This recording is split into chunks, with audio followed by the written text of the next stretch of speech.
Septembre. On pourrait croire que c'est le moment rêvé pour remettre de l'ordre au jardin, enlever ce qui ne sert plus et se préparer sereinement à l'hiver. Mais laissez-moi vous confier un secret, ou plutôt un avertissement crucial. Une seule coupe malheureuse de sécateur près de votre pommier en septembre peut vous priver de récolte pendant pas moins de 3 ans. Oui, vous avez bien entendu.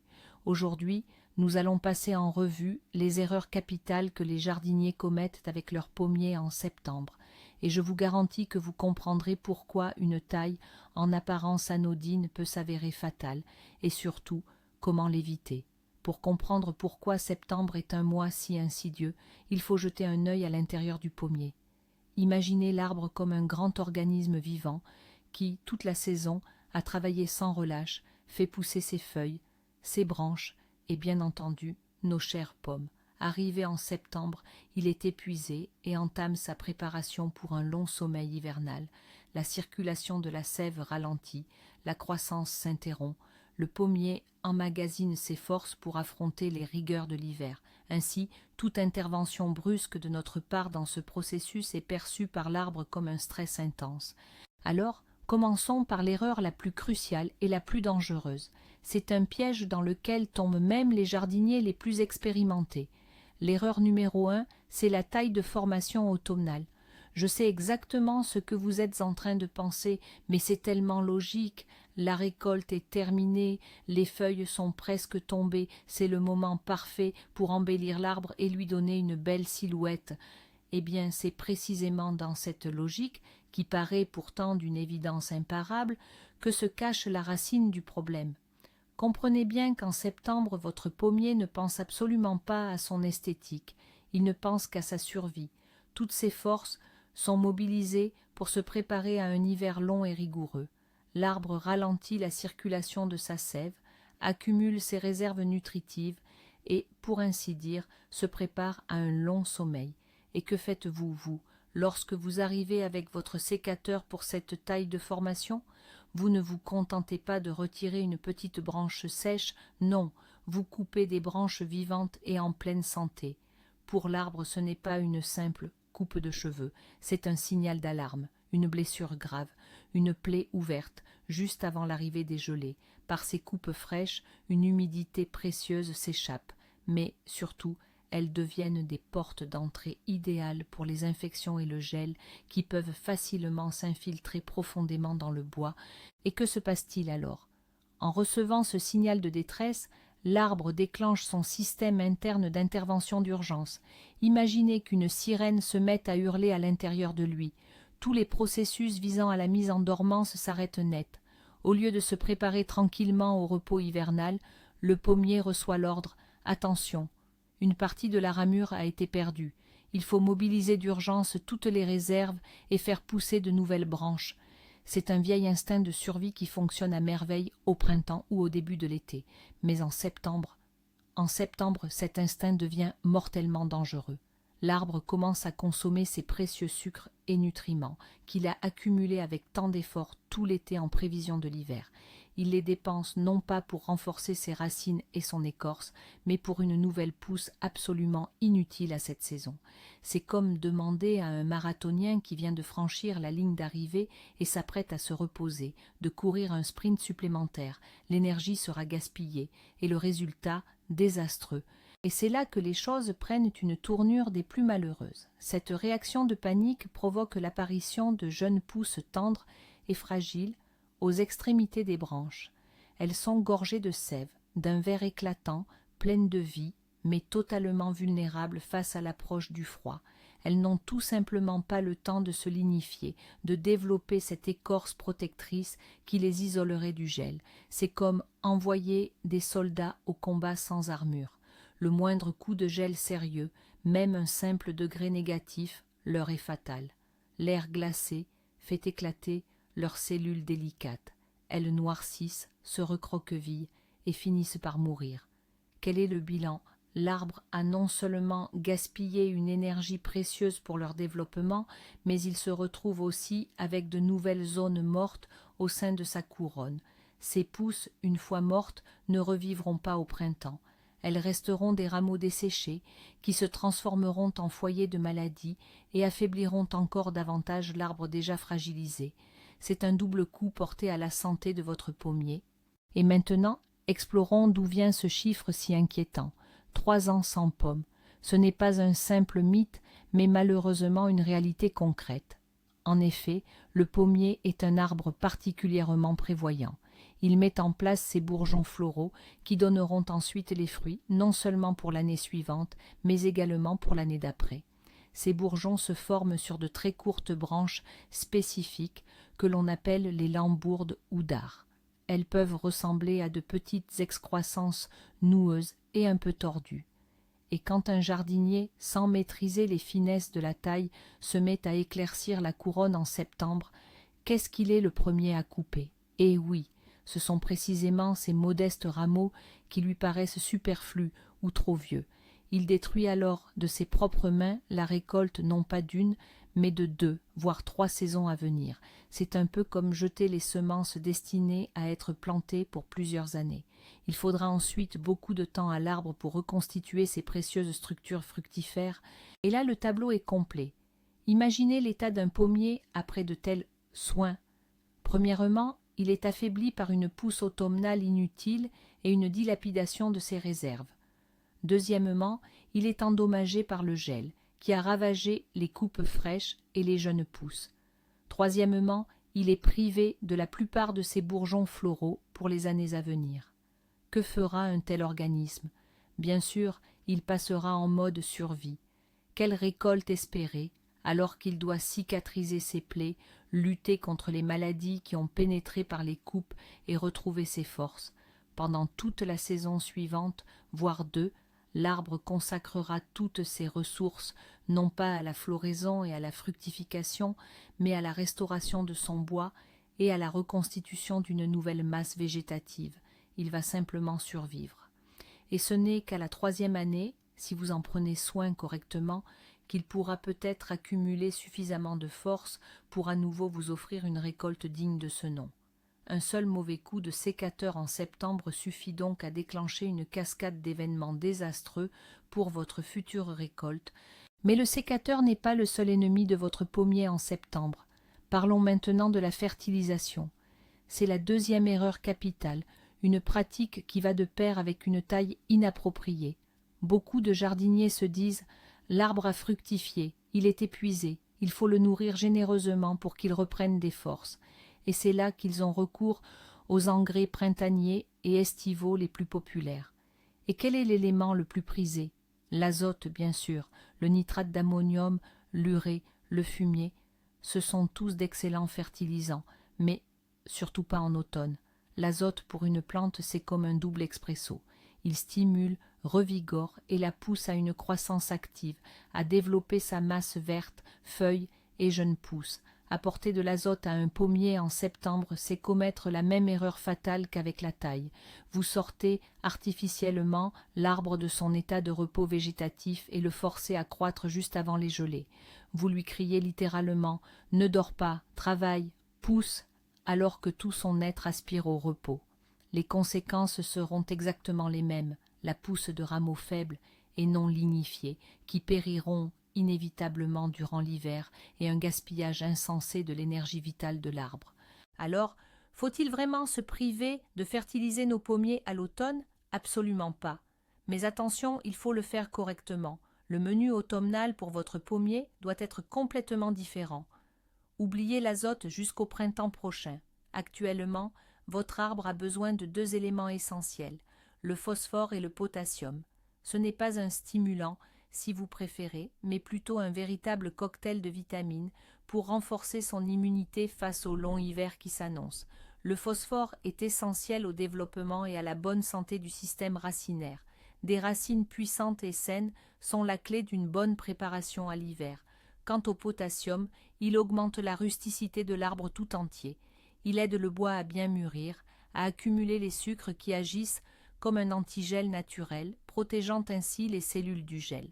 Ce sont précisément ces éléments qui permettent au pommier de traverser les rigueurs de l'hiver en toute sérénité et de se réveiller plein de vitalité au printemps.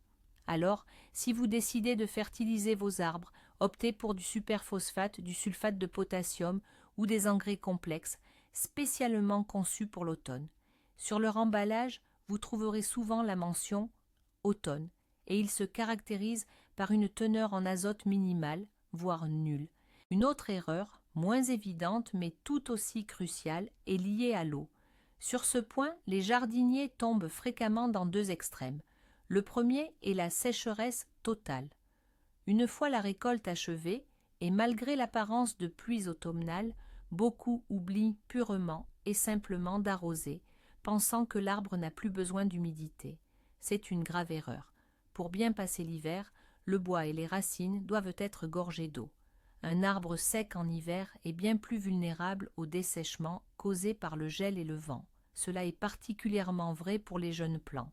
Imaginez une branche sèche, elle se brise facilement sous l'effet du froid. À l'inverse, une branche pleine de sève est plus souple et plus résistante.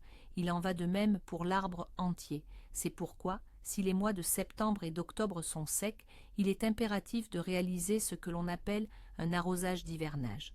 Il s'agit d'un arrosage abondant et profond qui doit humidifier le sol jusqu'à une profondeur d'1 mètre. Cela créera les réserves d'humidité indispensables pour que l'arbre puisse affronter tout l'hiver. À l'opposé, on tombe dans l'excès inverse, transformer le pied de l'arbre en véritable marécage. Certains ont la main lourde sur l'arrosage, allant jusqu'à noyer le pommier chaque jour. Or, une humidité excessive en septembre est tout aussi préjudiciable, si ce n'est plus, que la sécheresse.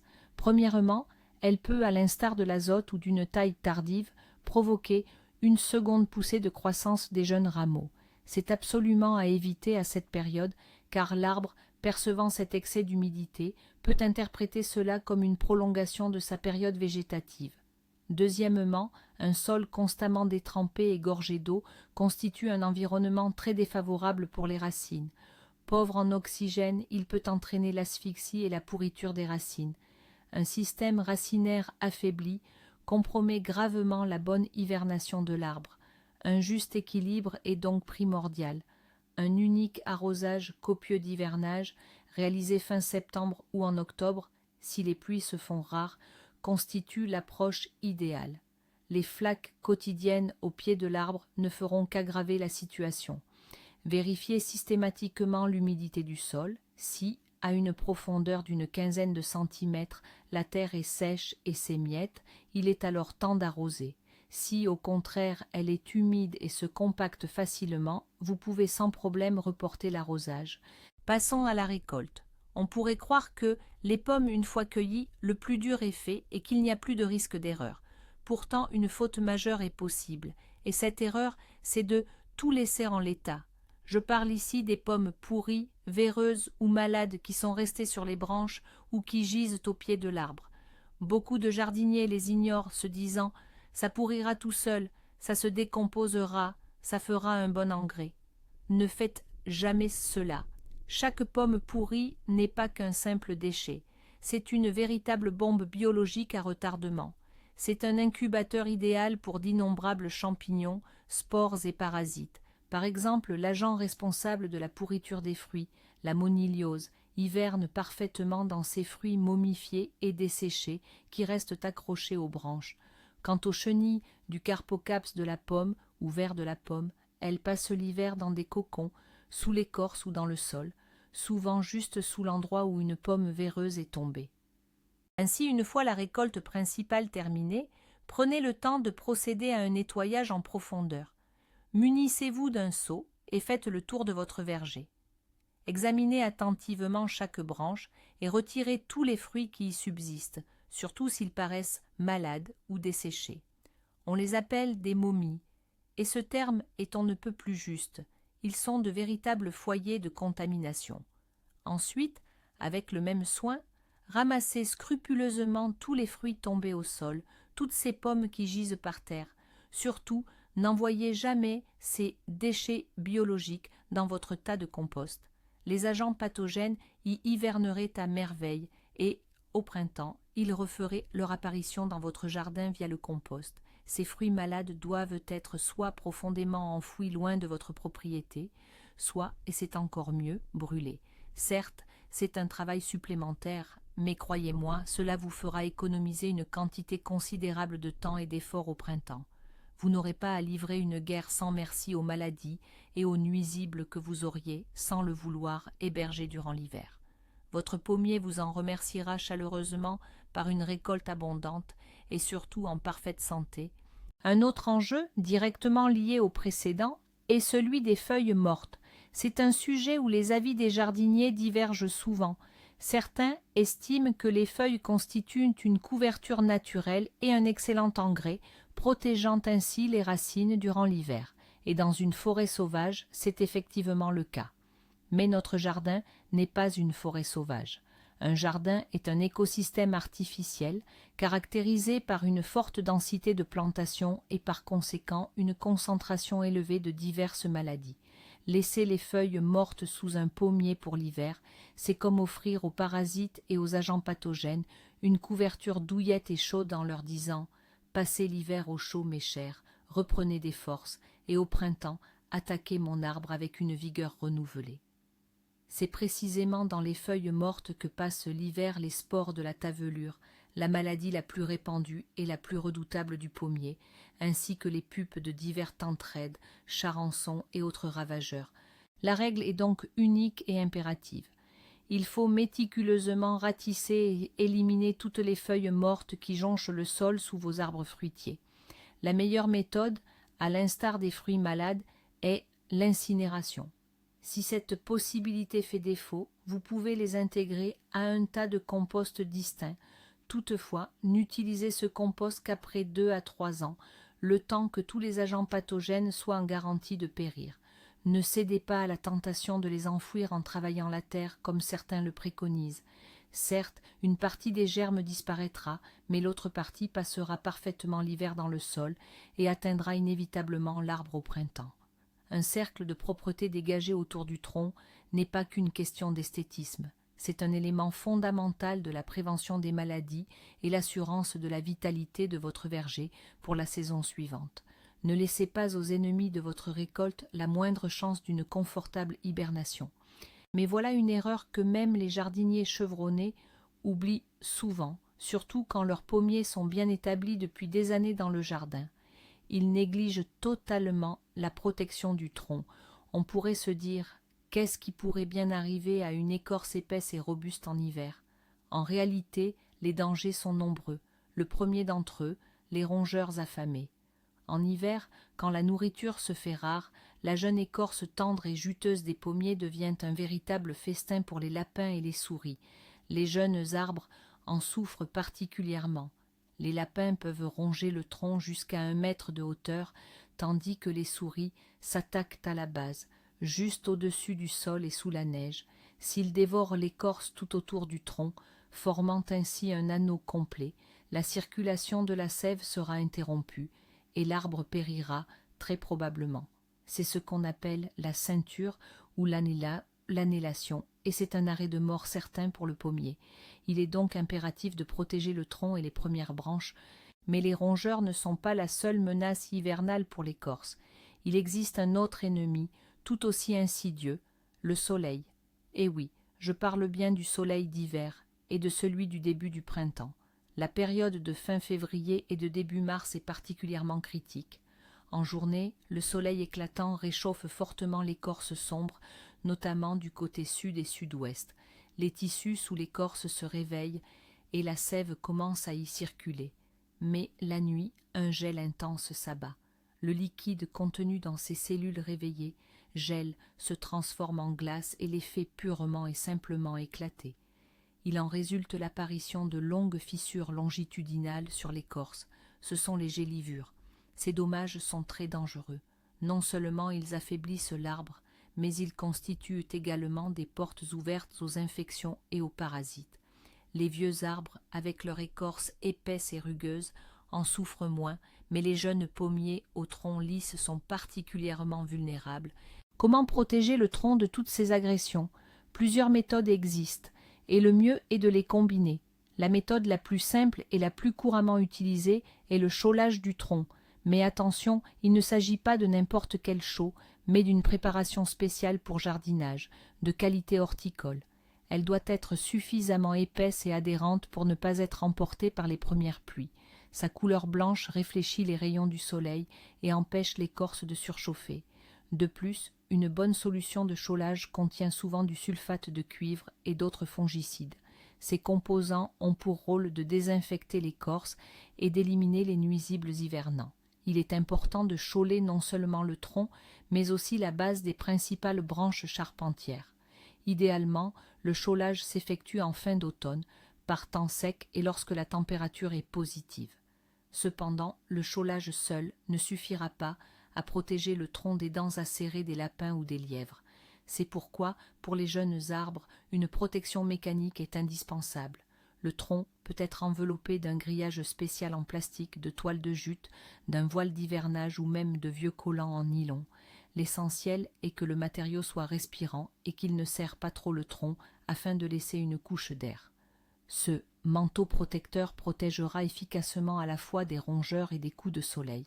Et nous abordons maintenant le point crucial, ce fameux faux pas qui peut vous priver de pommes pendant 3 ans. Imaginez la scène. En septembre, un jardinier prend son sécateur et effectue une taille profonde, prétendument rajeunissante. Il coupe des branches portant des bourgeons à fruits. Ensuite, avec les meilleures intentions du monde, il nourrit l'arbre avec un engrais azoté, provoquant une croissance inutile. Et pour couronner le tout, il laisse un tas de pommes pourries et de feuilles malades au pied de l'arbre. Quel en est le résultat? L'arbre subit un triple choc. Affaibli, blessé et contaminé par des maladies dès l'automne, il n'est absolument pas préparé pour l'hiver. L'année suivante, il ne produira pas de fruits, il luttera pour sa survie. La 2e année, il s'efforcera de reprendre des forces, et ce n'est qu'à la 3e année, si tout va bien, qu'il pourra espérer produire à nouveau une récolte digne de ce nom. Voilà comment un seul faux pas, combiné à d'autres erreurs, peut mener à la catastrophe. En résumé, septembre pour un pommier, ce n'est pas le moment des nouvelles initiatives. C'est le moment de se préparer au repos hivernal. Notre mot d'ordre pour ce mois, d'abord, ne pas nuire. Rangez votre sécateur, oubliez l'azote, veillez à un arrosage modéré, nettoyez tout débris et protégez le tronc. Votre mission, aider votre pommier à entrer sereinement et en pleine forme dans son hibernation hivernale. Merci d'avoir regardé cette vidéo jusqu'au bout. J'espère que ces conseils vous aideront à préserver votre récolte et vos nerfs.